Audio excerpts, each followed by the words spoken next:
Hello everyone, and welcome to the greatest movie show on the planet. Welcome to Not Movie Hacks. Today, it's just me, Tyler, all by myself, while I talk about my top 10 movies of 2017.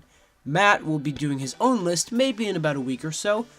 Just right now, scheduling didn't work out, so we can't get his list and mine together in the same video. So, before I start, I just wanted to say 2017 was a great year for movies, so it was really hard narrowing down to 10. And also, because we don't get screenings to movies, we go on our own to our own theaters with our own money. You don't get to see all the movies, so if there's a movie on my list that you don't see, write about it in the comments and let me know, and I'll try to check it out, or I'll just respond and say, hey, I've seen it, this is what I thought about it. But then again, I should say that my list and your list are going to be different in some aspects. No lists are going to be the same.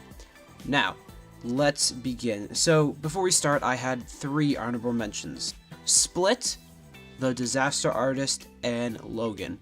Now, for a while, these 3 movies were up there for some of the best movies of the year, but so many good movies came out that you had to push them. So, number 10. My number 10 is 3 Billboards Outside Ebbing, Missouri. Now, this movie, all around, incredible performances, incredible screenplay, and directing. It is a fantastic movie with a lot of great themes about anger. It's just a great movie with a lot of great performances, and it's one of the best ones of the year, and most likely will be up for a lot of Oscars, considering Frances McDormand gives probably the best performance of the year, maybe one of them, at least for a female. So go check that one out. At number 9, I had the very mismarketed It Comes at Night. Now, It Comes at Night, I went in expecting a horror movie, but what I got was something even better. It is a very, very intense and disturbing psychological thriller with Joel Edgerton giving an incredible performance. It's so atmospheric and so ambiguous and purposely small that I loved every single second of it. A lot of people had a lot of problems with the ambiguity in the film and the mismarketing, how nothing really comes at night, but I thought that just added to the movie, and it's one of my favorite of the year. So, at number 8, I had a movie I saw recently, which I didn't get a chance to see in theaters, and that is The Big Sick. Now, The Big Sick, I didn't really expect much of it, but what I got out of it was a really, really funny, witty, and intelligent romantic comedy mostly based, I believe, on the real-life relationship of Kumail Nanjiani, I believe his name is, and his girlfriend. So, I wasn't really expecting much, but what I got out was some incredible performances, a very, very funny movie, and a really, really romantic movie, too. And it makes you think a lot about relationships and how to deal with them, really, and how to deal with them, especially through different cultures. And also, Holly Hunter and Ray Romano, great to see them back again. Fantastic performances by both of them. So, at number 7, I had Brawl in Cell Block 99. Now, I don't think this is a movie a lot of people have seen, which is a damn shame, because it is one of the most brutal, violent, and entertaining movies all year. Vince Vaughn gives the performance of his career as a guy who just takes beating after beating after beating, but also gives out beating after beating after beating. Now, this movie is very slow-paced and very long, but it's done deliberately so you can deal with the suffering of this character. And by the end of it, by the time the credits rolled, Matt and I watched this together, we were on the floor, emotionally drained. It is one of those types of movies, and if you don't get a chance to see this, or haven't gotten a chance to see this, I should say, watch it just for Vince Vaughn's performance. People should be talking about this man more in this movie. So at number 6, I had probably one of the most fun time at the movie theaters, and one of the most surprising movies was Logan Lucky. Now, this is a movie that kind of dropped off a lot of people's radars, it feels like, as being a very, above average movie, but I saw this twice in theaters, and each time, its entertainment, its performances, its chemistry between characters made it such a fun and enjoyable movie with a really well-written story overall. It's hard. It'd be very hard to find a movie like this out there right now. Or at least it was directed by Steven Soderbergh, so using his style, it would be very difficult to find a movie like this, and only he can do it. It's with performances by really good performances, I should say, by Channing Tatum and Adam Driver, along with Daniel Craig, who just is having so much fun. This movie is a blast. Go check it out if you haven't seen it, considering it kind of bombed and Steven Soderbergh needed this movie for his company. At number 5, now I should say before I start 5 through 1, all of these movies can be my number 1 movie of the year. Number 5, I have War for the Planet of the Apes. Now, when this came out, I believe in July, I thought it'd be very difficult to find something that would take this movie off number 1. It has some of the best computer graphics, animations, CGI put to screen, along with an incredibly compelling character and an incredible performance by Andy Serkis, who portrays Caesar. Along with that, you have a very, even given the title of the movie, War, it's not really a war, it's a very personal and small contained movie, which works wonders for this direction they're going for this movie. You're not gonna find something. You're not gonna find another movie that has CGI apes that works better than a lot of other movies for the entire year. CGI apes as leads, I should say, and their characters are better than a lot of characters in movies this year. Now at number 4, this movie took my breath away, and it is Blade Runner 2049. Now I, in the span of one day, watched Blade Runner for the first time, then watched Blade Runner 2049, and it was a fantastic day.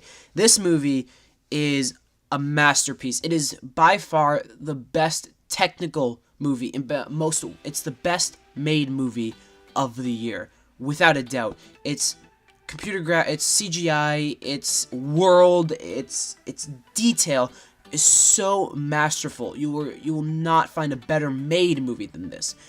Now throw in a movie that has an incredible story with amazing performances by the entire cast.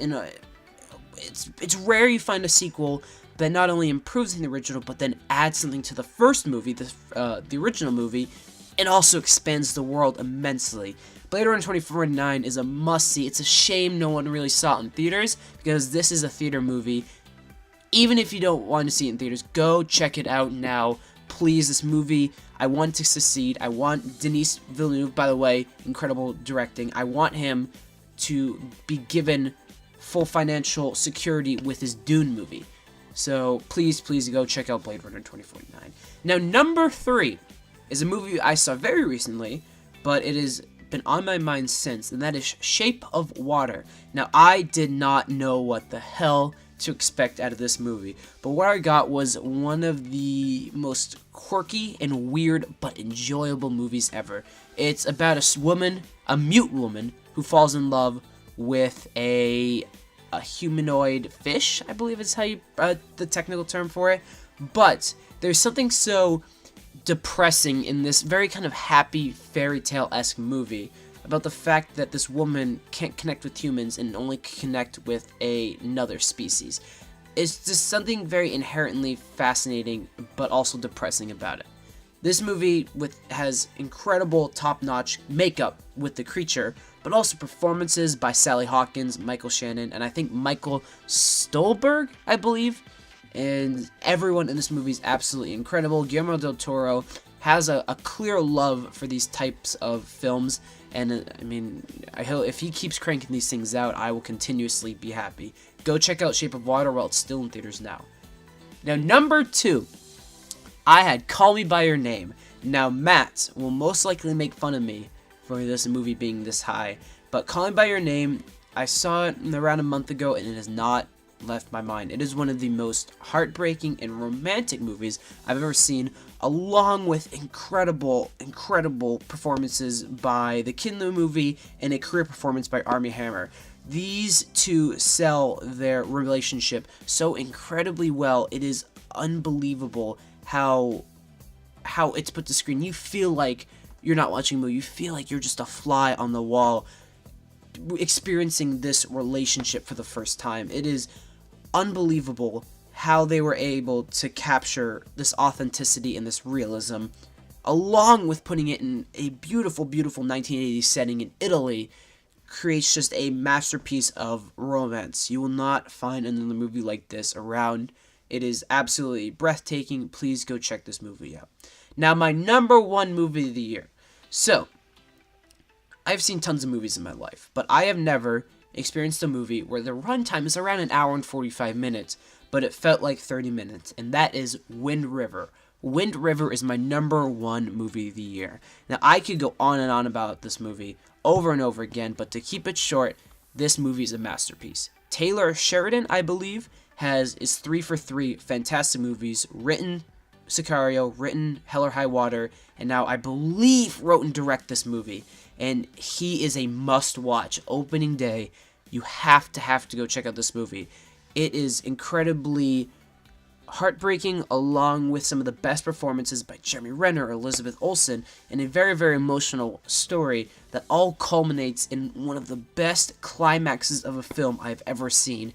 It is so tense in its entirety, I should say, that you don't know where it's going, and you don't know how it's going to end, and when the final showdown of the movie occurs, you could have sworn there's only 30 minutes has passed, and that's what it felt like. This movie was over, and I was utterly shocked at the fact that an hour and 45 minutes went by. I have never been so immersed in a setting, a characters, or a world, or it's our world, but the world that this film presents, I've never been so immersed in a film before. This movie is without a doubt the best movie of the year, and if you haven't already, it is now out, I believe, on streaming, Blu-ray, all that stuff. Please go watch it. It should get tons of recognition. Everyone should be going seeing this movie. So, I want to thank you guys for watching. If you thought I left out any movies, it might have been because I didn't see it. Like, I never saw Lady Bird or The Post or a lot of other things. But if you guys have any comments about your top 10 list, please put it in the comment section below, or any comments about mine. Try to be nice. This list is subjective, and I'm sorry if I babbled a lot or said a lot of the same things. I'm getting used to this whole commentary stuff. So, once again, thank you guys for listening. This is Tyler from NotMovieHacks, and goodbye.